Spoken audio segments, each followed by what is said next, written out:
अच्छा, एक किस्सा और है। एक दफा आपने मोदी जी से पूछ लिया था कि आप मेरे को जानते हो? वो कैसे हुआ था किस्सा?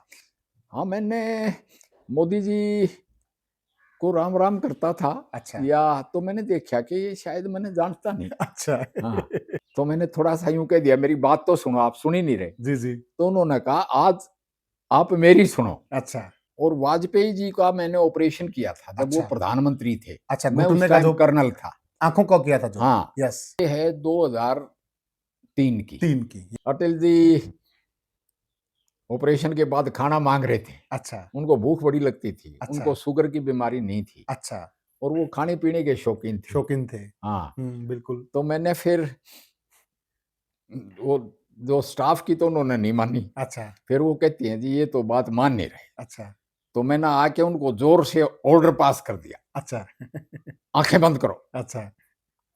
तो फिर अटल जी ने एक कमेंट किया, हुँ, और खाना नहीं मिलेगा। अच्छा, एक कमेंट किया, हुँ, फौज का कर्नल है, हुँ। अब तो सुनना ही पड़ेगा, हँसकर। हँसकर। अच्छा। हाँ, फिर सभा में अमित शाह जी का फ़ोन आया। अच्छा। यंग अफ़सर था, हुँ, कश्मीर में पोस्टेड था। अच्छा, तो वो रैली मुझे इतनी बेहतरीन लगी जी, कि मेरा वहाँ बसने का दिल करा, अच्छा। मगर वहाँ बस नहीं सकते थे क्योंकि हुँ, धारा 370 थी। जी, बिल्कुल। अब उस वक़्त मुझे ये नहीं पता था हुँ। कि इसको निरस्त करने के लिए मोदी जी मेरे से बटन दबवाओगे। हाँ, तो वो धारा ये भी 370 सौभाग्य था आपका। सौभाग्य है। हुँ, 370, 3 तलाक, अच्छा, सबको बर्खास्त करने के लिए हमने बटन दबाया, आपकी उँगली का प्रयोग हुआ। उँगली का प्रयोग हुआ। क्या तो अटल जी से फिर आप किस तरह से प्रभावित हुए? उनसे क्या वार्तालाप आप अटल जी हुँ, वो जलेबी खाने के बड़े शौकीन थे अच्छा। और पुराने पहलवान भी रहे हुए हाँ, थे। बिल्कुल, बिल्कुल। हाँ, बिल्कुल, पहलवान रहे और हुए। हरियाणा के लोगों को वो बड़ा पसंद करते थे। बिल्कुल सही। उनका बिहेवियर, जैसे मैं घर उनको देखने गया, हुँ, मेरे को गेट पे मिले, अच्छा, अपने घर के गेट पे। अच्छा। तो उनका अब ये भी देश संयोग के है, प्रधानमंत्री एक देश आँखों का डॉक्टर उनको देखने के लिए आ रहा है और वो हाँ, गेट पे खड़े हैं, गेट पे अपने जो जहाँ वो रहते जहाँ थे। पे वो रहते थे, हाँ, पीएम हाउस में। आइए, क्या बात फिर है! जूस पिलाया मेरे को। अच्छा। जातिवाद को खत्म करो, हुँ, हुँ। ताकि फिर काबिलवाद आगे आए। काबिलवाद आ गया है, क्या हाँ, बात है! फिर जो कारगिल हुआ वो तो आपके समय के दौरान ही हुआ?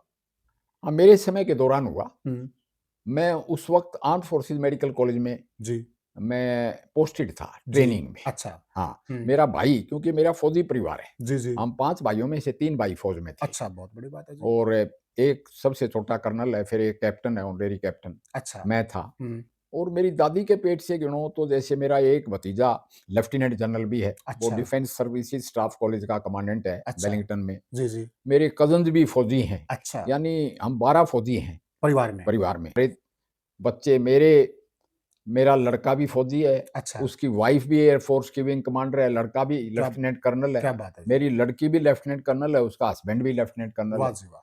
हुड्डा साहब ने पब्लिक सर्विस कमीशन का चेयरमैन बनाया। अच्छा, ये 5वीं क्लास के बच्चे को जिन्होंने कहा जनरल बिल्कुल बनेंगे, सही बात है। वो खुद जाट रेजिमेंट से पुराने फौजी थे। अच्छा, में रिसाल सिंह जी जी, बांबड़ थे वो, जी। उनसे था अच्छा, तो फिर आर्मी में आपने कितने सालों तक सेवाएँ दी? 36 साल तक। 36 साल तक।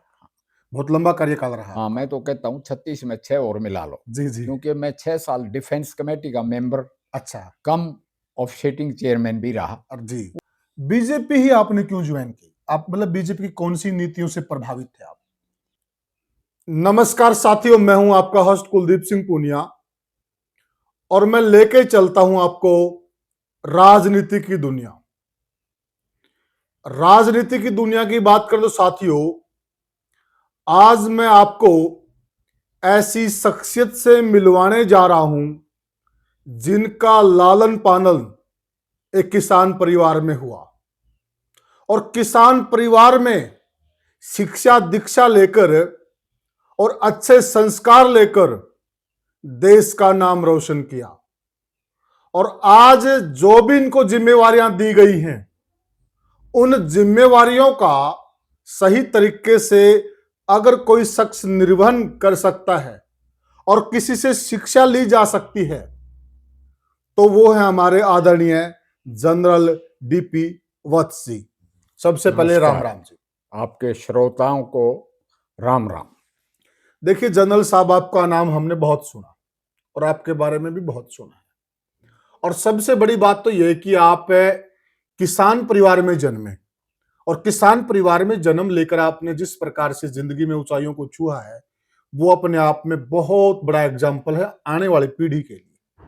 तो शुरुआत में थोड़ा सा बताइए, आपके जीवन की शुरुआत कहाँ से और कैसे हो? मैं पैदा हुआ जी गांव थुराना, जी जी तहसील हांसी, जिला हिसार में। जी जी और मेरी प्रारंभिक शिक्षा गवर्नमेंट प्राइमरी स्कूल थुराना में हुई जी। और उसके बाद मैट्रिकुलेशन गवर्नमेंट हाई स्कूल थुराना में हुई। अच्छा, मतलब गांव से मैट्रिक किया आपने? हाँ, गांव से मैट्रिक किया। बहुत बड़ी बात है और जी। फिर मेरी शिक्षा हुई दयानंद कॉलेज हिसार में, अच्छा 11वीं और 12वीं। जी। फिर मुझे गवर्नमेंट मेडिकल कॉलेज रोहतक में एडमिशन मिल गया। तो आपके पास 11वीं और 12वीं में मेडिकल था? मेडिकल था। जी। और फिर मैंने एमबीबीएस वहां से की। बीच में एक सवाल है जनरल हाँ। साहब, अधिकतर गांव के बच्चे यह मानते हैं कि अगर हम सरकारी स्कूल से पढ़कर आते हैं और सरकारी स्कूल से पढ़कर आने में फिर हमें मेडिकल ट्रेड हो चाहे फिर नॉन मेडिकल हो, अगर हम वह चीजें लेते हैं तो हमें कठिनाई आती है। तो आपको ऐसी कठिनाई नहीं आई? नहीं, हमारे टाइम में सरकारी स्कूल ही थे, जी मगर आला तरीन प्राइवेट स्कूल भी थे। जी जैसे हिंदू हाई स्कूल सोनीपत, जी डीएवी स्कूल जलंधर, जी फिर सीआरजेड स्कूल सोनीपत, जी हरजीराम हाई स्कूल हिसार, जी सीएवी स्कूल, बेहतरीन स्कूल थे। जी। मगर मेरे फादर ने यह फैसला किया हम्म। कि गांव के स्कूल में ही पढ़ाएंगे। अच्छा। उसमें मुझे एक एडवांटेज रहा, हम्म। हमारे टीचर्स बहुत अच्छे थे। अच्छा। वो क्लास लेते थे हम्म। और साइंस के, इंग्लिश के सारे टीचर्स बहुत बेहतरीन थे। अच्छा मेरे पिताजी भी मिडिल स्कूल के हेडमास्टर थे। अच्छा। हाँ, तो मतलब जो घर का वातावरण था वो शिक्षा वाला वातावरण था? शिक्षा और कृषि वाला कृषि वातावरण। वाला वातावरण। हाँ, जी एक मेरे टीचर थे, पीटी मास्टर थे, वो चौधरी रिसाल सिंह। जी उन्होंने 5वीं क्लास में था जब मेरे फादर को कहा कि इनको फौज में भेजेंगे जी। और ये जनरल बनेगा। अच्छा उनको मैं अभी भी नतमस्तक हूँ जी। कि 5वीं क्लास के बच्चे को जो इन्होंने कहा जनरल बिल्कुल बनेंगे, सही बात है। वो खुद जाट रेजिमेंट से पुराने फौजी थे। अच्छा। मेरे पिताजियों ने कहा नहीं, इनको डॉक्टर बनाएंगे। जी। तो मैं दोनों डॉक्टर भी बना और जनरल भी जनरल बना। भी बना। एक आपने स्कूल कॉलेजेस के बारे में मेरे से पूछा। हम्म मैं जब एमपी बना हम्म। तो मैंने अपने फंड से मेरे स्कूल में जी बहुत कुछ किया। हाँ बिल्कुल जी, बिल्कुल बिल्कुल। फिर डीएन कॉलेज हिसार में भी किया जी और मेडिकल कॉलेज रोहतक के आई डिपार्टमेंट को भी मैंने इक्विपमेंट दिया। जी, बहुत बड़ी बात है जी। और शिक्षा के लिए जो किया जाता है, ये अपने कहावत भी है कि शिक्षा दान महादान।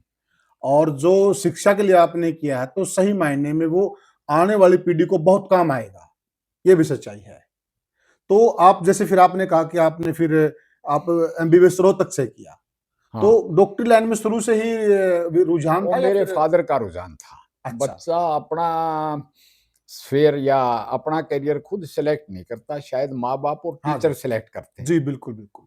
तो मेरा फौज में रुझान जरूर था कि मेरे पिताजी तो खुद टीचर थे, हम्म। मगर मेरा प्रेम रिसाल सिंह जी जी बांबड़ थे वो, जी। उनसे था। अच्छा। तो फिर मैंने एमबीबीएस करके फौज के लिए अप्लाई किया। तो फौज में उस वक्त ये कहते थे भाई जो डॉक्टर बन गया ना तो एक किस्म का हमारे देहात के लिए तो भगवान होता था। तो उस आपने फिर वक्त फौज को ही क्यों चुना? फौज को मेरे ऊपर असर था अच्छा। मेरे जो गुरुजी थे हम्म चोई रिसाल सिंह का। हम्म। और उस वक्त हमने जब मैट्रिकुलेशन की 66 में, तो 65 वार हुआ था। जी जी जी। और 65 वार में हिंदुस्तानी फौज हम्म। लाहौर तक बढ़ गई थी। अच्छा। और उसमें भी जो लाहौर पे पहले नॉक जिन्होंने किया, बाटा फैक्ट्री तक गई, जी। वो थर्ड जाट थी। थर्ड जाट थी। हाँ, हम्म तो मेरे टीचर मेरे को जरूर, हम्म। क्योंकि वो खुद इसी रेजिमेंट से थे, अच्छा। तो ये बाई चांस था कि मैं कैप्टन सेलेक्ट हुआ हम्म। और मेरी पोस्टिंग सेकंड जाट में होगी। सेकंड जाट में हो गई। हाँ, जिसकी मैंने कैप लगाई है। जी जी जी। फिर 5 साल तक मैं सेकंड में, 4 में रहा। अच्छा। और वास्ता, क्योंकि मैं दिल्ली रहा, हम्म। सेना के सबसे आला तरीन अस्पताल आरआर हॉस्पिटल में, जी जी। तो ट्रूप्स हमारी जो थी वो राजस्थान से, वेस्टर्न यूपी से और हरियाणा से थी। अच्छा। तो मेरा वास्ता पड़ता रहा, जी, जी। एसोसिएशन लंबी रही। जी, जी। तो इस तरह से मेरा सफर रहा। तो आपने आर्मी कब ज्वाइन की थी? 1975 में। 75 में। हाँ, अच्छा, तो फिर आर्मी में आपने कितने सालों तक सेवाएं दी? 36 साल तक। 36 साल तक। बहुत लंबा कार्यकाल रहा हाँ, आपका। मैं तो कहता हूँ 36 में 6 और मिला लो, जी, जी। क्योंकि मैं 6 साल डिफेंस कमेटी का मेंबर अच्छा। कम ऑफसेटिंग चेयरमैन भी रहा। जी। वो भी जो फौज में हाँ, हमारा बिल्कुल। नहीं वास्ता पड़ा था, हुँ। डिफेंस स्टैंडिंग कमेटी में वो भी बहुत बहुत वास्ता पड़ा। हर जगह हमने जाके जी, प्रेजेंटेशंस ली जी। आला अफसरान से, चाहे हुँ। एयरफोर्स के हों, चाहे नेवी के हों, चाहे आर्मी के हों, जी, चाहे जी। कोस्ट गार्ड के हों। जी। और फिर मैं जो गृह मंत्रालय की कंसल्टेटिव कमेटी थी उसका भी स्पेशल इनवाइटी मेंबर था, अच्छा। और हेल्थ मिनिस्ट्री का भी। वाह जी वाह! तो ये वहाँ भी अच्छा एक्सपोज़र हुआ। जी, जी। तो फिर जो कारगिल हुआ वो तो आपके समय के दौरान ही हुआ? हाँ, मेरे समय के दौरान हुआ। हुँ। मैं उस वक़्त आर्म्ड फोर्सेस मेडिकल कॉलेज में जी, मैं पोस्टेड था जी। ट्रेनिंग में। अच्छा। हाँ, हुँ। मेरा भाई, क्योंकि मेरा फ़ौजी परिवार है। जी, जी। हम 5 भाइयों में से 3 भाई फ़ौज में थे, अच्छा, बहुत बड़ी बात है जी। और एक सबसे छोटा कर्नल है, फिर एक कैप्टन है, ऑनरेरी कैप्टन, अच्छा। मैं था। हुँ। और मेरी दादी के पेट से गिनो तो जैसे मेरा एक भतीजा लेफ्टिनेंट जनरल भी है, वो अच्छा, डिफेंस सर्विसेज स्टाफ कॉलेज का कमांडेंट है अच्छा। वेलिंगटन में। जी, जी। मेरे कज़न्स भी फ़ौजी हैं, अच्छा, यानी हम 12 फ़ौजी हैं परिवार में। परिवार में, जी, बृहत परिवार में। क्या बात है! फिर सलाम उनके सर। रिश्तेदार भी, जैसे हमारे बच्चे, मेरा लड़का भी फ़ौजी है, अच्छा, उसकी वाइफ़ भी एयर फ़ोर्स की विंग कमांडर है, लड़का भी क्या लेफ्टिनेंट कर्नल है, क्या बात है जी! मेरी लड़की भी लेफ्टिनेंट कर्नल है, उसका हस्बैंड भी लेफ्टिनेंट कर्नल वाह है। जी वाह! वाक़ई में जनरल साहब ने जो देश की सेवा की वो काबिल-ए-तारीफ़ है। तो पूरा परिवार फिर आर्मी के वातावरण में रंगा हुआ है। हाँ, मैं जब पब्लिक सर्विस कमीशन का चेयरमैन बना, हुँ। तो मेरे को उन्होंने कहा, जी चेयरमैन तो या तो एक एचपीएस में सेलेक्ट करता है अपने परिवार का, या जी, एचसीएस में। जी, जी। तो मैंने कहा मेरे तो सारे आर्मी में अपने आप सेलेक्ट हो गए। मेरे बच्चे तो यूनिफ़ॉर्म पहन के एक दिन मेरे को विज़िट करने आए ठीक बात है। वहाँ पे। हुँ, तो जिसको फ़ौज में नौकरी हुँ। का मज़ा आ जाए, जी, जी, जी। फिर उनको और कोई नौकरी अच्छी लगती नहीं है, अच्छी लगती क्योंकि नहीं है। वो नियर परफेक्शन होता है, जी, और जी। फिट, जी, यानी पहले तो फ़ौज आपको तंदुरुस्त रखती है। क्या बात है! सही कहा हाँ, आपने। भगा-दौड़ा के जी, फिर आपको मेंटली स्ट्रॉन्ग बनाती है। जी। तो उसमें पुश्तों दर पुश्तों हमने परिवार देखे, 5वीं पीढ़ी, 7वीं पीढ़ी फ़ौज जॉइन कर गई। हुँ, हुँ। तो वो एक अलग तरह की लाइफ़ है, जी, और मेरा परिवार उसको पसंद करता है। पसंद करता है। हाँ, तो ऐज कितनी होगी आपकी जनरल साहब? 75 होने वाली है। होने वाली है। हाँ, देखो लगते नहीं हैं मतलब उस हिसाब से देखा जाए तो क्योंकि मेरे पिताजी करीब-करीब 73 इयर्स के हैं और वो आपसे काफ़ी बूढ़े लगते हैं। तो चलो ये मैं थोड़ा-सा कैप-शैप लगा के जी। फ़र्क पड़ जाता है। नहीं, फ़र्क नहीं है, वाक़ई में सेहत बिल्कुल फिट है आपने और ये जो कहा कि भई जो आर्मी के माहौल में जो बंदा नहीं, यहाँ भी मैं जहाँ रह रहा हूँ, हुँ, महाराजा अग्रसेन मेडिकल कॉलेज अग्रवा में, यहाँ हुँ, भी हमने सज्जन जिंदल ने एक शानदार जिम बनवाया है, उसमें अच्छा, मैंने इक्विपमेंट लगवाया है। वाह जी वाह! स्विमिंग पूल है, जी, शानदार जिम है, जी, भागने-दौड़ने, खेलने के लिए ग्राउंड्स हैं। अच्छा, तो यहाँ भी हम एक तरह का फ़ौज जैसा सा जीवन जीते हैं। जीतते हैं। हाँ, अच्छा फिर राजनीति में कैसे आना हुआ फिर? राजनीति में आना हमारा जो है बाय चांस है। बाय चांस है। हाँ, हुँ, उसमें ऐसा कुछ नहीं था। जी, मैंने फ़ौज में मैं जनरल बना, हुँ, सेवा की। हुँ, मैं स्पेशलिटी में भी रहा, आई स्पेशलिस्ट था, जी, और एडमिनिस्ट्रेशन में भी रहा। जी, और फ़ौज में थ्रू दी पाइपलाइन प्रमोट होते-होते हुँ, वो एक कठिन यात्रा है। बिल्कुल। यानी जनरल तक पहुँचना एक कठिन हाँ, यात्रा हाँ, है, बिल्कुल, और फेयर बिल्कुल। कंपटीशन होता है। जी, राइट।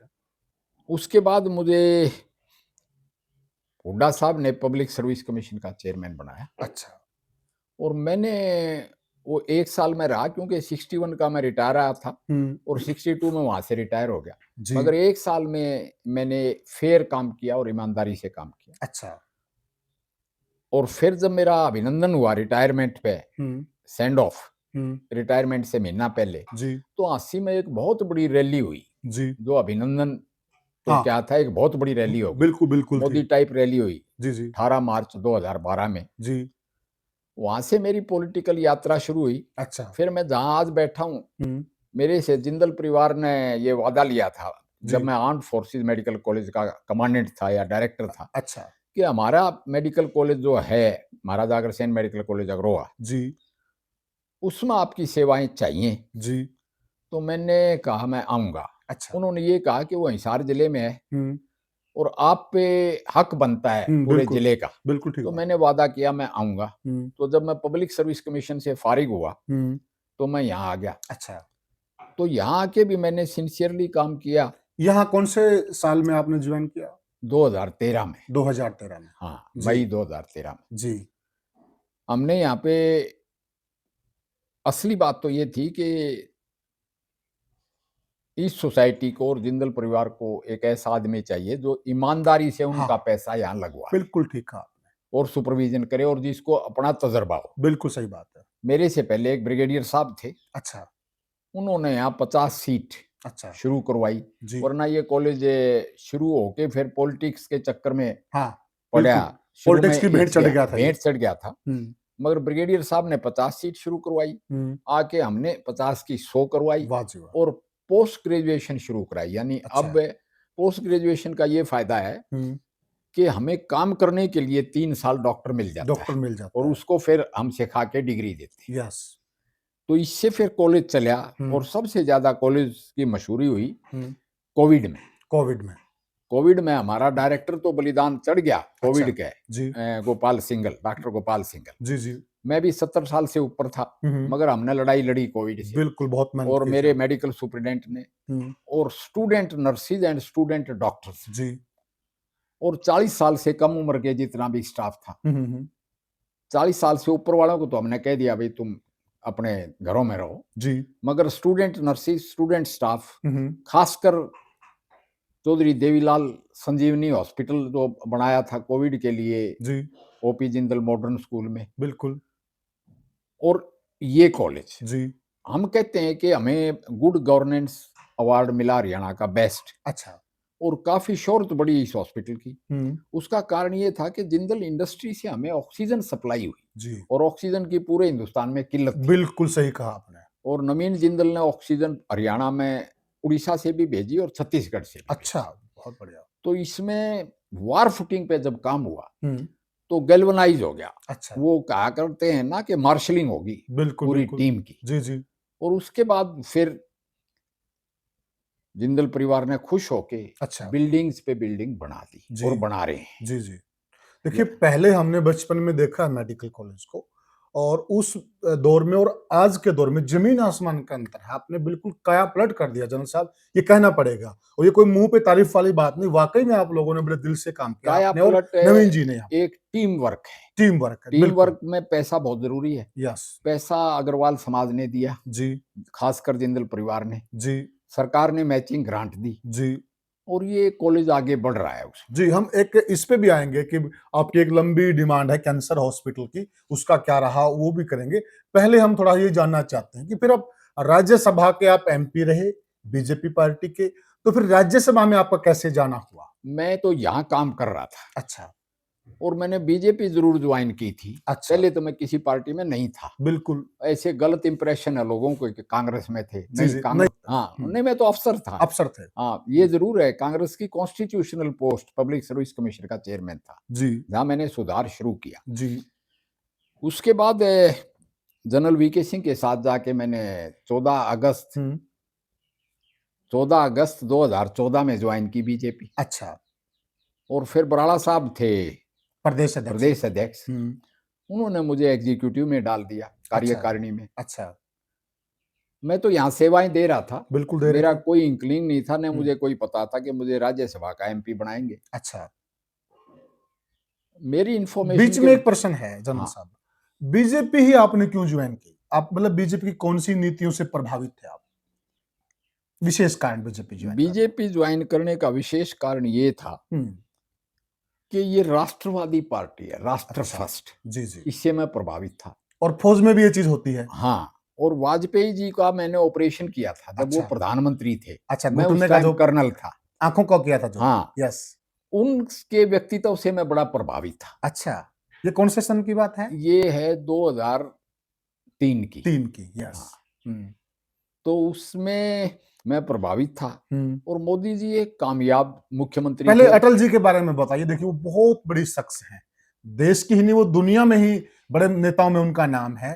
तो अटल जी से फिर आप किस तरह से प्रभावित हुए, उनसे क्या वार्तालाप आप? अटल जी पहले तो हमारे पास आए हम्म। तो बतौर इंसान मुझे बहुत बेहतर लगे। अच्छा। उनकी मेडिकल प्रोफाइल से भी मैं बहुत प्रभावित हुआ अच्छा। कि इतनी तकलीफें उन्होंने सही, जी। उसके बाद भी वो देश के प्रधानमंत्री पद को बहुत खूबी से चला हाँ, रहे थे, बिल्कुल। बड़ी एफिशिएंसी से। जी जी। उनका बिहेवियर, जैसे मैं घर उनको देखने गया, हम्म। मेरे को गेट पे मिले, अच्छा। अपने घर के गेट पे। अच्छा। तो उनका अब ये भी देश संयोग के है, प्रधानमंत्री, एक देश, आंखों का डॉक्टर उनको देखने के लिए आ रहा है, वो हाँ, गेट पे खड़े हैं गेट पे अपने जो जहाँ वो रहते जहां थे, पे वो रहते थे, हाँ, पीएम हाउस में। आइए। क्या बात फिर है। जूस पिलाया मेरे को, अच्छा। बातचीत की बैठ के हमने आधा घंटा। अच्छा। पहले हॉस्पिटल में भी आए थे, दाखिल भी रहे। हम्म। तो उनसे मैं प्रभावित हुआ काफी। अच्छा। एक वाजपेयी जी से मैं यूं प्रभावित हुआ, वो जलेबी खाने के बड़े शौकीन थे अच्छा। और पुराने पहलवान भी रहे हुए हाँ, थे। बिल्कुल बिल्कुल। हाँ, बिल्कुल पहलवान रहे और हुए। हरियाणा के लोगों को वो बड़ा पसंद करते थे। बिल्कुल सही बात है। हाँ, और बिल्कुल। ये संयोग था कि हम्म। फिर सरकार ने, बराड़ा साहब ने, मैं और बराड़ा साहब, उनकी अस्थियां भी हमने रिसीव की और उनको जी। पेवा में अच्छा। मुख्यमंत्री के साथ विसर्जित किया। विसर्जित किया। अच्छा, बहुत ये बढ़िया। संयोग था। बिल्कुल संयोग था ये। देखिए ये शुभ कार्य आपके हाथों से लिखा हुआ था, हाँ, एक विशेष स्नेह था आपका अटल जी के साथ। ये तो अटल जी का। और कोई किस्सा आपके इसमें जेहन में ऐसा ऑपरेशन के दौरान आपको लगा कि ये तो बड़ा नायाब इंसान है? और तो कुछ ऐसी बातें होती हैं हम्म। जो यानी कि अटल जी ऑपरेशन के बाद खाना मांग रहे थे। अच्छा। उनको भूख बड़ी लगती थी, अच्छा। उनको शुगर की बीमारी नहीं थी अच्छा। और वो खाने पीने के शौकीन थे। शौकीन थे। हाँ, बिल्कुल। तो मैंने फिर वो जो स्टाफ की तो उन्होंने नहीं मानी। अच्छा। फिर वो कहती हैं जी ये तो बात मान नहीं रहे। अच्छा। तो मैंने आके उनको जोर से ऑर्डर पास कर दिया, अच्छा। आंखें बंद करो। अच्छा। तो फिर अटल जी ने एक कमेंट किया, हम्म। और खाना नहीं मिलेगा। अच्छा। एक कमेंट किया, हम्म। फौज का कर्नल है, हम्म। अब तो सुनना ही पड़ेगा। हंसकर। हंसकर। अच्छा। हाँ, फिर जब हमने घर भेज दिया हम्म। तो मैं गया नहीं, तो उनका फोन आया, हम्म। आप संभाला भी करो। जी जी। हाँ, अच्छा। तो मैंने कहा मेरे को तो इतना ही हुक्म था। हम्म। तो वो बड़े प्रेम से, और I was impressed with the बड़े शख्सियत। जिंदा दिल इंसान थे। हाँ, बहुत जिंदा दिल इंसान थे। जी जी। हाँ, फिर आप का राज्यसभा में आगमन हुआ तो? राज्यसभा में अमित शाह जी का फोन आया अच्छा। कि अब आप यहाँ आ जाओ दिल्ली अच्छा। और फॉर्म भरने के लिए तैयार हो जाओ। अच्छा। उसमें भी बड़ा वो है हम्म। कि अब मंडे को फॉर्म भरना अच्छा। 10 बजे तक, हम्म। और मुझे सारी ये बातचीत का पता लगा संडे को मॉर्निंग में। अच्छा। तो उससे पहले 10 साल का एनओसी लेना फौज से, अच्छा। आर्मी हेडक्वार्टर बंद। अच्छा। तो मैंने चीफ मिनिस्टर से बात की, हम्म। खट्टर साहब से, हम्म। कि मैं दिल्ली जाऊंगा। फिर हम्म। वहां से नवीन जिंदल को कहा भाई तेरा हेलीकॉप्टर चाहिएगा मेरे को, अच्छा। और दिल्ली से मैं एनओसी लेके फिर मैं चंडीगढ़ आऊंगा, हम्म। आप एक दफा आर्मी चीफ से बात करो। अच्छा। तो कहता है लाओ। हम्म। तो उन्होंने रावत साहब से बात की, अच्छा। उस टाइम आर्मी चीफ थे, रावत साहब। लेट जनरल रावत, यानी बिपिन रावत हाँ, जी। विपिन रावत। जी जी। विपिन रावत कहते हैं एनओसी हम्म। फौजी तो जिस दिन रिटायर होता है उसी दिन हो जाती है, अच्छा। आप हमारे जनरल को मेंबर पार्लियामेंट बना रहे हैं, जी जी। तो इनकी एनओसी तो चंडीगढ़ आपको मिल ही जाएगी। जी जी। किसी और जनरल को भी बनाना है तो उसकी भी एनओसी दे देता हूँ। तो वो भी मुख्य, बड़े अच्छे इंसान हाँ, थे। बहुत नेक इंसान थे, जी जी। बहादुर इंसान थे। बहादुर इंसान थे। तो चीफ मिनिस्टर इस बात से बड़े मुतासर हुए, प्रभावित हुए। अच्छा। खट्टर साहब ने मेरे को कहा जनरल साहब, हम्म। हमें पब्लिक सर्विस कमीशन की एनओसी तो अभी तक मिली भी नहीं है, हम्म। और फौज की पहुंच गई चंडीगढ़, अब आप दिल्ली मत जाओ। जी जी। तो यानी कि उन्होंने ऑनलाइन भिजवा दी? नहीं, उन्होंने फोन कर दिया वहीं कमांड हेडक्वार्टर को, command and Chandigarh, quarter, Chandigarh, ठीक है। चंडी मंदिर में, अच्छा अच्छा। कि जाके इनको एनओसी दे दो। हम्म। वो ऑटोमेटिक था, फौज से एनओसी होती है, आप तभी रिटायर होते हैं। यस यस कोई यस। चीज ड्यू हो तो आपको पेंशन मिल रही है, यस उसे यस। काट ली जाएगी। जी जी, बिल्कुल वो राइट। कोई कोर्ट का डिसीजन था कि पिछले 10 साल का टेलीफोन का, हम्म। रेंट का, हम्म। बिजली के, ये हम्म। बिल क्लियर होने चाहिए। अच्छा अच्छा। हाँ, हम्म। तो मैं तो 2 साल पहले रिटायर हो गया था। जी। तो उसमें अमित शाह जी का फोन आया हम्म। हमने फार्म भर दिया अच्छा और हम अनअपोज्ड डिक्लेयर हो गए, अच्छा। इलेक्टेड। जी जी जी। तो उसमें राज्यसभा के अंदर आपका जो समय बीता, उस दौरान का क्या आपका विशेष अनुभव रहा आपको, जब देश के लिए आपने कानून बनाए, जब देश के एक लिए तो आपने ये अच्छे-अच्छे फैसले आपने लिए? याद दिलाया हुँ, कि जब मैं यंग अफसर था, हुँ, कश्मीर में पोस्टेड था, अच्छा, तो वो वैली मुझे इतनी बेहतरीन लगी जी, कि मेरा वहाँ बसने का दिल करा, अच्छा, मगर वहाँ बस नहीं सकते थे क्योंकि हुँ, धारा 370 थी। जी, बिल्कुल, अब उस वक़्त मुझे ये नहीं पता था हुँ। कि इसको निरस्त करने के लिए मोदी जी मेरे से बटन दबवाओगे। हाँ, तो वो धारा ये भी 370 सौभाग्य था आपका। सौभाग्य है। हुँ, 370 3 तलाक अच्छा, सबको बर्खास्त करने के लिए हमने बटन दबाया, आपकी उँगली का प्रयोग हुआ, उँगली का प्रयोग हुआ। क्या बात है! और यहाँ भी तंग कर रही थी जो मेडिकल काउंसिल ऑफ इंडिया थी, जी, जी, जी, उससे भी हम तंग थे। अच्छा, वो बड़ा करप्ट ऑर्गेनाइजेशन बताते यस, थे, यस, दिल्ली हाई कोर्ट ने एक दफा कहा। जी, तो उसको भी निरस्त हमने किया, जाके पार्लियामेंट अच्छा, में भाषण भी दिया अच्छा, और उसको निरस्त किया। फिर जी, नेशनल मेडिकल कमीशन बनाया। अच्छा, तो ये भी एक सौभाग्य की बात कह लो, जी, परमात्मा या ने ये काम हाँ, आपके हाँ, हाथों लिखे मतलब थे। हमारे टाइम में 1400 के करीब तो पुराने कानून निरस्त हुए अच्छा, और नए कानून भी बने। नए कानून भी बने। हाँ, अच्छा, एक किस्सा और है। एक दफ़ा आपने मोदी जी से पूछ लिया था कि आप मेरे को जानते हो? वो कैसे हुआ था किस्सा? हाँ, मैंने मोदी जी को राम-राम करता था, अच्छा, या तो मैंने देखा कि ये शायद मैंने जानता नहीं। अच्छा। हाँ, तो मैंने आगे खड़े होके हुँ, नो बोले हरियाणा के लोगों को जानना पड़ता है। अच्छा। हाँ, हाँ, तो तो फिर कहा जनरल साहब आपको कौन नहीं जानता हाँ, है? ऐसी बात। अच्छा। हाँ, तो देखो ये विशेष अलग से पहचान होती है हरियाणा के लोगों की, बेबाक होते हैं। मतलब जो लोग मोदी जी से प्रश्न पूछने से डरते हैं, वहाँ जनरल साहब ने राज्यसभा की बात है ये। हाँ, राज्यसभा की बात है। एक और बात थी, जी, मोदी जी ने घर बुलाया चाय के लिए, अच्छा, तो वो मेरे को कहने लगे आप क्या करते हो? अच्छा। तो मैंने कहा मैं मेडिकल कॉलेज चलाता हूँ। जी। उन्होंने बोले वो तो आप डॉक्टर हैं, हुँ, हुँ। वो तो आप एमपी नहीं होते तो भी तो चलाते, भी चलाते। हुँ, पहले भी चला रहे थे, बिल्कुल सही बात है। पार्टी के लिए क्या कर रहे हैं? जी, जी। तो मैंने कहा आप मेरी बात तो सुनो, हुँ, हुँ। मैं ब्लड कैंप करता हूँ, हुँ। और मेडिकल कैंप करता हूँ जी, जी। और 3,500 हमारा ओपीडी आता है। जी, जी। तो मैंने थोड़ा-सा यूँ कह दिया मेरी बात तो सुनो, आप सुन ही नहीं रहे। जी, जी। तो उन्होंने कहा आज आप मेरी सुनो। अच्छा, मोदी जी बोले। हाँ, हुँ, आज मेरी सुनने आए हो, मेरी सुनो। अच्छा। तो उन्होंने बताया हुँ, कि किस तरह से ये तो एक बहुत बेहतरीन प्रोफ़ेशन है, अच्छा, इसमें और कारगर किस तरह से हो सकता है। उन्होंने चित्रकूट का एग्ज़ाम्पल भी दिया अच्छा, कि वहाँ हम ये कर रहे हैं। अच्छा। हाँ, हुँ, तो मोदी जी से तो इंटरेक्शन होता ही रहता था जब अच्छा। तक मैं सांसद था, जी, जी। 6 साल आप लगातार 6 सांसद साल रहे। रहा। 6 हाँ, साल सांसद रहे। तो कितनी बार मोदी जी से मिलना-जुलना हुआ?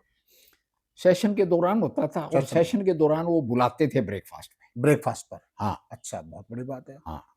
तो क्या आपने एक विशेष और मज़ेदार बात मोदी जी के साथ हुई। हाँ, कोई किस्सा सुनाइए? वो भाषण दे के भाषण में तो अपोज़िशन खिलाफ बोलती है। अच्छा, फिर वो वेल में आ जाते थे अ, राज्यसभा में, जी, जी, जी। सबसे मिलने। बिल्कुल, तो बिल्कुल। जो उनको खूब अपोज़ करते थे, पता नहीं क्या-क्या हुँ, पर्सनल अटैक भी करते थे, बिल्कुल, बिल्कुल।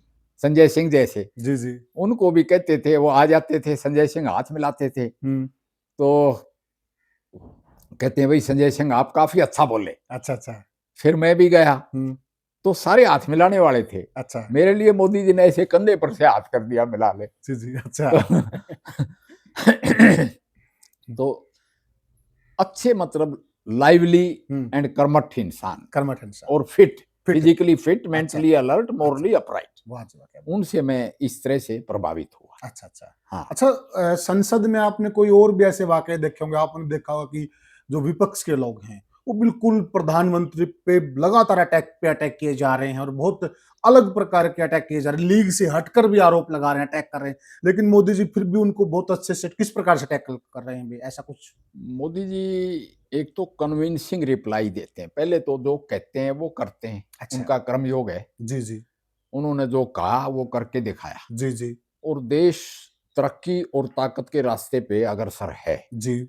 तभी उनको तीसरी बार चुना गया है। बिल्कुल सही कहा आपने। वो ऐसे लक्की इंसान भी हैं हम्म, कि फर्स्ट टाइम एमएलए मुख्यमंत्री, सही बोल फर्स्ट रहे टाइम एमपी हैं जी, प्रधानमंत्री। प्रधानमंत्री। हाँ, बहुत मगर बड़ा ये रिकॉर्ड की बात कही जनरल साहब। यस, जी, मगर ये है कि वो 24 घंटे में से 20 घंटे 22 घंटे काम करते हैं देश के लिए। देश के लिए। क्या बात है। हाँ, हम्म, और योग साधना से अपने आप को फिट भी रखा फिट है। भी रखा हुआ है। वो मेरे ख्याल से हवाई जहाज में चलते चलते रिलैक्स कर लेते हैं। आपके लगभग आपसे 1 साल छोटे होंगे, 74 के आसपास होंगे शायद नहीं, वो। वो मेरे से 6 महीने छोटे। 6 महीने छोटे हैं। हाँ, क्या बात है। हाँ। तो मैं उनसे बहुत प्रभावित हुआ अच्छा। कि पूरे देश को साथ रखना, हम्म, उनको संभालना हम्म, और देश के दुश्मनों से लोहा लेके हम्म, देश को कंबाइंड तरीके से आगे बढ़ाना, जी जी, ये एक बहुत ही हरक्यूलियन टास्क है, सही मुश्किल बात। काम है, बिल्कुल सही बोला। बट वो कर रहे हैं। कर रहे हैं वो। हाँ, जी। एक मोदी जी से मैं प्रभावित इसलिए बहुत ज्यादा हुआ हम्म, कि जब आप अकेले में उनसे मिलो अच्छा। तो he doesn't give an aura and air of a big man. अच्छा, वो आप जैसे ही हो जाते हैं बिल्कुल बिल्कुल एक आम आदमी की तरह पेश हाँ, आते ही हैं। Makes you comfortable. वाह जी वाह, क्या बात। हाँ, बहुत बड़ी बात है ये आपने यस, बोला। कि ही मेक्स यू कंफर्टेबल। क्योंकि हमने देखा है, क्योंकि हमारा जो कल्चर रहा है देश में, नेताओं का कल्चर, हाँ, वो काफी वीआईपी कल्चर रहा है। वो मतलब एक डिस्टेंस बना के रखते हैं। लेकिन मोदी जी की आपने जो ये बात बताई तो बड़ी विशेष बात है। इस तरह से वो एक आम आदमी की तरह कंफर्टेबल हो जाते हैं, ही मेक्स यू कंफर्टेबल, आपको वो सामने वाले को भी कंफर्टेबल। कंफर्टेबल कर देता है। क्या और बात। कैसे हैं, कोई पर्सनल बात करेंगे। अच्छा। हाँ, अच्छा। और जो आपसे पूछना चाहते हैं वो पूछ भी लेंगे, जो पूछ भी बताना चाहते हैं वो बता भी बता देंगे। भी देंगे। हाँ, तो आप मतलब इतने सालों तक, आप 6 साल तक राज्यसभा के मेंबर रहे और आपने देश के लिए काम किया, बीजेपी के लिए भी काम किया। आप इस सारे अनुभव को कैसे मानते हैं? मैं कहता हूं मैंने एक तो मैं जो राज्यसभा या पार्लियामेंट का शोर शराबा था उसके खिलाफ था। अच्छा। सबसे पहले मैंने कहा कि भाई बाहर विद्यार्थी देख रहे हैं, पूरा संसार क्या देख गजब रहा है। बात कही हाँ, आपने। पूरा संसार देख रहा है, क्या गजब नब्ज पकड़ी है। फौजी देख रहे हैं, जी। जिन्होंने आपको संभाला रखी है देश की कमान, कमान। और आप ये फिश मार्केट की तरह बिहेव कर रहे हैं। क्या बात तो है। मैंने 2 दफा संसद में ये मुद्दा उठाया अच्छा। और मैं खुद शोर शराबे में कभी शामिल नहीं हुआ। शामिल नहीं हुए। एक दूसरी बात, मैंने नेशनल इंटरेस्ट के मुद्दे उठाए, वाह जी वाह। यानी कि देश को एक जहत कैसे रखा जा सकता है। मैंने एक मुद्दा उठाया कि सारी भाषाएं हिंदुस्तान की वो संस्कृत से निकली हुई हैं, सही। तमिल थोड़ी सी पहले की बताते हैं, जी जी। और उनकी लिपि एक कर दो। लिपि एक कर दो। हाँ, जी। भाषा बेशक अलग अलग रखो, उनकी यस। लिपि एक रख दो। जी। जैसे गुजराती की हमसे मिलती है, मराठी की हमसे मिलती है, हम्म, और सारी ये भाषाएं संस्कृत से निकली हैं। संस्कृत से निकली है। ये मेरा मुद्दा रहा संसद में। हम्म, फौजियों के वेलफेयर के लिए, जैसे वीर की रिहेबिलिटेशन के लिए अच्छा। हरियाणा मुख्यमंत्री ने मेरी बात मानी। अच्छा। मैंने कहा कि भाई चलो, फौज में तो इनको रखोगे, फिट चाहिए बंदे, हाँ बिल्कुल। एजाइल चाहिए, यंग आर्मी चाहिए, जी। मगर सिविल में आए हम्म, तो नायब सिंह सैनी जी ने ये कहा, जनरल साहब अपने पास इतना टाइम नहीं है, जी। जो आपने करो, इलेक्शन से पहले की बात है, अच्छा। जो आपने करवाना है मुझे लिख के दो। अच्छा। तो मैंने लिख के दिया हम्म, कि इनका एक्स ग्रेशिया यानी मरणोपरांत जो राशि दी जाती है जी। परिवार को, वो रेगुलर सैनिक के बराबर होनी चाहिए। अच्छा। 1 करोड़, जी। पहले तो 1 करोड़ की जी जी। खट्टर साहब ने की, 1 करोड़, अच्छा। फिर बराबर की। हम्म, दूसरी बात, इनको नौकरी, अच्छा। उन्होंने कहा 10% हॉरिजॉन्टल पुलिस में या वर्दीधारी फौज में, अच्छा। और 5% हर एक नौकरी में अच्छा। इनको रिजर्वेशन दे दी जाएगी। वाह जी वाह। फिर उनके नेक्स्ट ऑफ किन को नौकरी मिलेगी शहीद होने के अच्छा। बाद। हम्म, इस तरह से उनको आर्थिक सहायता अगर आते हैं, अपना उद्यम कायम करना चाहते हैं अच्छा। तो उन्होंने, नायब सिंह जी ने पूरा कर दिया। फिर मैंने उत्तराखंड के सीएम से भी बात की। पुष्कर सिंह धामी भी एक फौजी के लड़के हैं, नायब सिंह भी फौजी के लड़के हैं। बिल्कुल बिल्कुल। वो भी कहते हैं हम अच्छा, हरियाणा नायब सिंह के पिताजी भी फौज में थे। फौज में हवलदार थे। क्या बात है। हाँ, और उनके सूबेदार थे फौज सूबेदार में, थे। पुष्कर सिंह धामी के। जी जी। उन्होंने भी कहा हम भी उत्तराखंड में हरियाणा की तरह ही करेंगे। वाह जी वाह। और ये जहां भी बीजेपी रन स्टेट्स हैं, हम्म, मैंने जिक्र किया अच्छा। उनमें ये फौजियों के लिए जो अनफुलफिल्ड वैकेंसीज रहती हैं, सरेंडर हो जाती हैं, और जो अग्निवीर के लिए अच्छा वो मैंने संसद में भी उठाया, डिफेंस कमेटी में भी उठाया, अच्छा होम मिनिस्ट्री की कंसल्टेटिव कमेटी में भी उठाया, अच्छा जहाँ DGP, DG BSF, DG CRP, ITBP, home minister खुद, अच्छा वो तीनों minister of state home ministry में जो होते हैं, जी जी उनके सामने उन्होंने भी 10% रिजर्वेशन पैरामिलिट्री फोर्सेज में की। अच्छा तो इस तरह से फिर हम इस निष्कर्ष पर पहुंचे हम्म, कि अग्निवीर बगैर नौकरी के नहीं रहेगा अगर बाहर आएगा। वाह जी वाह, क्या बात है। हाँ। बहुत अच्छा फैसला ये आपने जो करवाया, और बहुत अच्छा, ये मतलब आने वाली जो पीढ़ी है ना, उनके जीवन पे बहुत अच्छा असर डालेगा ये फैसला, देश के लिए और देश समाज के के लिए, लिए समाज के अच्छा लिए रहेगा। अच्छा रहेगा। तो ये तो हुआ। अच्छा, एक कोई चीज आप संसद में चाहें, अगर आपके हाथ में पावर आए कि मैं ये चीज संसद की जरूर बदलना चाहूंगा, क्या बदलना चाहूंगा आप? मैं कहूंगा, वैसे तो ये एक हाइपोथेटिकल सवाल हाँ, है, यस, बिल्कुल मगर मैं ये कहूंगा, हम फौज की कॉन्फ्रेंस करते हैं ना, सेमिनार सिंपोजिया करते हैं, जी, टाइम पे शुरू होता है, यस बकवासबाजी नहीं होती, जी, और टाइम पे खत्म हो जाता क्या है। बात है। हाँ, और इसी जरूरत तरह, है हाँ, इसकी देश को। तो संसद हमेशा टाइम पे शुरू होती है, जी, मगर टाइम से लोग स्टिक नहीं करते। स्टिक नहीं करते। हाँ, बिल्कुल। उनको धनखड़ साहब ने एनफोर्स करने की कोशिश की, इन्हीं के पीछे पड़ गए लोग, बिल्कुल ठीक बात। राइट एंड रॉन्ग, जी जी गलत तरीके से। जी जी तो मैं, अगर मुझे अख्तियारात मिले, हम्म, तो मैं कहूंगा डिसिप्लिन एनफोर्स करूंगा जी, क्या बात है।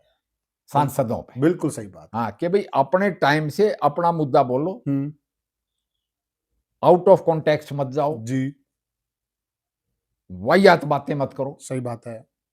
और देश के लिए आप कानून बनाओ, कानून निरस्त करो। जी जी जी कोई महत्व का मुद्दा है उठाओ, जी वो तो शॉर्ट टर्म डिस्कशन, जी, लॉन्ग टर्म डिस्कशन, बिल्कुल। 0R, जी, question hour, hmm, mention, hmm, special mention, hmm, यानी बहुत सी अपॉर्चुनिटीज हैं। जी, तो मैं ये कहूंगा कि सांसद भी अनुशासित रहें, अनुशासित रहें, शोर शराबा ना करें, जिस काम के लिए जनता उनको चुनकर भेजती है वो समय बर्बाद ना करें, और रोल मॉडल रहें, रोल मॉडल क्योंकि रहें। उनको सबसे पहले तो यंग अफसर फौज के देख रहे हैं, यस, फौज के जवान देख रहे हैं। सही बात। आजकल हर एक चीज ट्रांसपेरेंट है सोशल यस, मीडिया। बिल्कुल ठीक बात है। हालांकि फौजी को सोशल मीडिया अलाउड नहीं है, जी जी, मगर देख रहे हैं, पहुंच जाती है चीजें, वो कमेंट भी करते हैं, कमेंट भी करता है और इसलिए सबसे बड़ी इज्जत समाज करता है फौजी की, फौजी की, और सबसे कम इज्जत करता है पॉलिटिशियन। पॉलिटिशियन की। बहुत सही बोला आपने, इन्हीं कारणों की वजह इन्हीं से। कारणों की वजह से। हाँ, बहुत सही बोला। और दूसरा क्या करते आप जनरल साहब?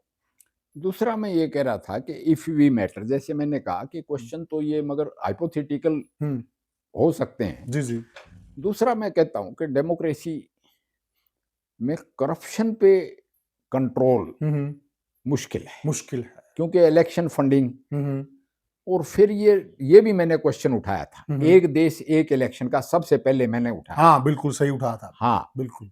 कि भाई वेस्ट होते हैं रिसोर्सेज, और आज मोदी जी बहुत ज्यादा इस प्रयास में लगे हुए भी, यस, कि सारा साल इलेक्शन चलता है चलते रहते हैं। किसी न किसी स्टेट में, सही कहा। और देश की नेशनल एफर्ट एंड रिसोर्सेज बर्बाद होती है। बर्बाद होती है। हाँ, चाइना ने तो जब वहाँ कोविड में इंडस्ट्रीज उठ के आने लगी वहां से मल्टीनेशनल, तो उनको बोला वियतनाम चले जाओ, इंडोनेशिया चले जाओ। हिंदुस्तान में तो दो चीजें परमानेंट है, एजिटेशन एंड इलेक्शन। इलेक्शन। हाँ, तो हमने 5 साल के बाद इलेक्शन हो, मैं तो ये कहता हूँ कि जैसे राज्यसभा की टर्म 6 साल की है, हाँ, यस, असेंबली और पार्लियामेंट की टर्म भी 6 साल की हो, दोनों की इक्वल कर दी जाए। हाँ, बराबर यस, कर दी जाए। बिल्कुल सही कहा आपने। कई देशों में 6 है, शायद फ्रांस में 6 साल का है, चलो कई 4 भी कंट्रीज है, कई 4 जगह भी है। 4 भी है। हाँ, तो कई मैं कंट्रीज में कहता 6 हूँ भी है। 6 कंफर्टेबल एंड रीजनेबल है कि अपना रीजनेबल। काम करके दिखाओ, आपको काफी समय मिल गया, जी जी, और देश का एफर्ट बर्बाद नहीं हुआ। बर्बाद नहीं होगा। हाँ, ये भी मैंने मुद्दा उठाया था। जी जी, फिर मैंने आउट ऑफ बॉक्स सॉल्यूशंस का मुद्दा उठाया था, अच्छा। कि टीचर्स की कमी है। जैसे हर एक डिस्ट्रिक्ट में मेडिकल कॉलेज खोल दिया, खोल रही है हरियाणा सरकार, बिल्कुल और बिल्कुल। सेंटर का भी यही है। हाँ हाँ, बिल्कुल। मगर वो मेडिकल टीचर्स कहाँ से लाएं? टीचर के लिए क्वालिफिकेशन है कि इतने आप पोस्ट ग्रेजुएशन पास होनी चाहिए, उसके बाद 3 साल आप असिस्टेंट प्रोफेसर रहो, पहले एसआर रहो, फिर असिस्टेंट प्रोफेसर, फिर एसोसिएट, फिर प्रोफेसर। जी, बिल्कुल। अब एकदम इतने मेडिकल कॉलेजों में तो नहीं मिलेंगे। हाँ, यस। इसलिए मैं कहता हूं out of box solution low. Out of box solution क्या, कि भाई सुपर स्पेशलिस्ट आपको नहीं मिलते, तो वो काम आप स्पेशलिस्ट से करो, सही ले कहा। लो। बिल्कुल सही कहा आपने। हमारे टाइम में तो सारे डिस्ट्रिक्ट में एक एमबीबीएस होता था, हम्म, सिविल सर्जन। जी जी। अब तो एक एक प्राइमरी हेल्थ सेंटर में हाँ, कई कई हैं। कई कई हैं। तो काम तो एमबीबीएस और नर्स भी कर सकते हैं, कर वो जो सकते हैं। सुपर स्पेशलिस्ट कर रहे हैं, सही कह अगर रहे हैं। उनको प्रैक्टिकल ट्रेनिंग ट्रेनिंग दी जाए तो 1 साल की। सही कह रहे हैं आप। हाँ, थ्योरेटिकल की बजाय प्रैक्टिकल ट्रेनिंग, प्रैक्टिकल ट्रेनिंग। जैसे हम फौज में कर लेते हाँ हैं हाँ, वैसे। बिल्कुल सही कहा। हाँ, फौज में हम ट्रेन कर देते हैं। मैंने डॉक्टर ग्रेवाल से पूछा था, हाँ डॉक्टर एस ग्रेवाल से, हाँ, सुरेंद्र। सुरेंद्र ग्रेवाल से, किस आपका हाथ इतना साफ कैसे है? तो उन्होंने कहा कि शायद वो ईरान इराक युद्ध में जब उनकी शांति सेना में हाँ। वहां ड्यूटी लगी थी, हाँ। उन्होंने कहा कि मेरी ड्यूटी लगी थी, मैं वहां गया था, तो वहां तो इंजरी आ रही थी, किसी को यहाँ गोली लगी, किसी को यहाँ लगी, तो वहां तो 1 मिनट में डिसीजन लिया और फटाफट operation on job training, on job on training. Job training. तो मेरी वहां बहुत ज्यादा प्रैक्टिस हुई ये ऑपरेशन। यहाँ पे हम फौज में क्या करते हैं, एडॉप्ट ट्रेनिंग दे देते हैं सर्जन को, एनेस्थीसिया वालों को। जी जी। अब जैसे ये कार्डियोलॉजी है, एंजियोप्लास्टी करते हैं, बिल्कुल बिल्कुल। एक तो है काम प्रैक्टिकल, हम्म, एक है थ्योरेटिकल।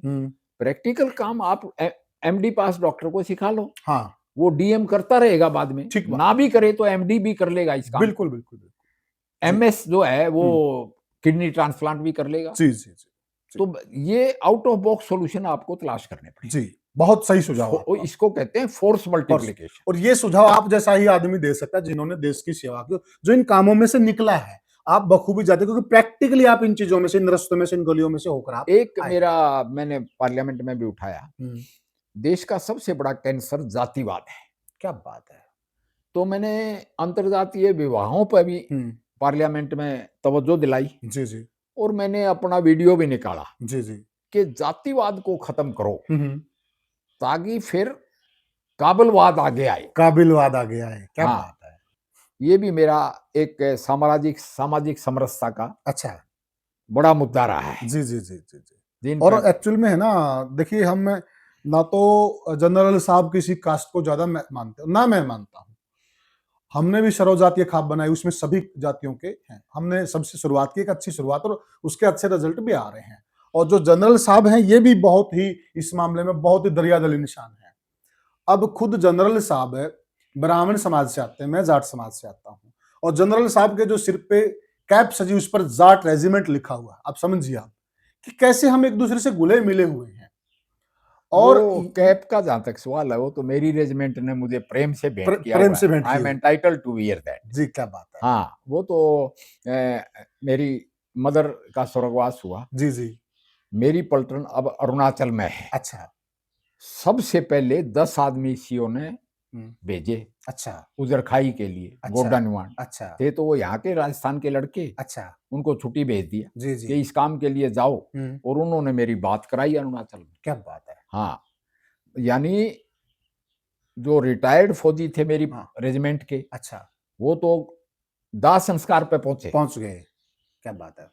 और यहाँ जो रिटायरमेंट होने के बाद देखिए वहां अरुणाचल में मैं तो वहां 40 साल था, पहले था। हाँ हाँ बिल्कुल। हाँ, और उसके बाद भी उनको याद है, और वो हाँ, यहाँ पे तो आए हैं। वो ये एक तरह का रेजिमेंट, एक परिवार हो। अच्छा, एक बात है जनरल साहब, ये बहुत अच्छा सवाल, बहुत अच्छा मुद्दा आपने उठाया। आप जाट रेजिमेंट में रहे, आपको वहां कभी कास्टिज्म फील हुआ? नहीं, वहां तो हमारे को छोड़ के, अफसरों को छोड़ के सारे जाट ही होते हैं। सारे जाट ही होते। हाँ, ये एक ऐसी रेजिमेंट है, आपको कभी यूं लगा ना कि लोग लग ही नहीं सकता वहाँ। फौज की ट्रेनिंग ऐसी है, ट्रेनिंग वही ऐसी है। अपने लगते हैं, जी जी जी, वही अपने लगते वही हैं, अपने लगता और उनको हम अपने लगते हैं। जी। जब फौज में ये चीजें हैं तो हमारे समाज में क्यों नहीं हो सकती? समाज में भी होंगी, उसके लिए हम प्रयासरत हैं। जी। हाँ, समझ जैसे जैसे लोगों को समझ आएगी, हाँ हाँ, सही तब कह रहे हैं। वो अंतर्जातीय शादियां होंगी, और हम्म। इस तरह से जो है वो सामाजिक समरसता बढ़ जाएगी। जी। हाँ।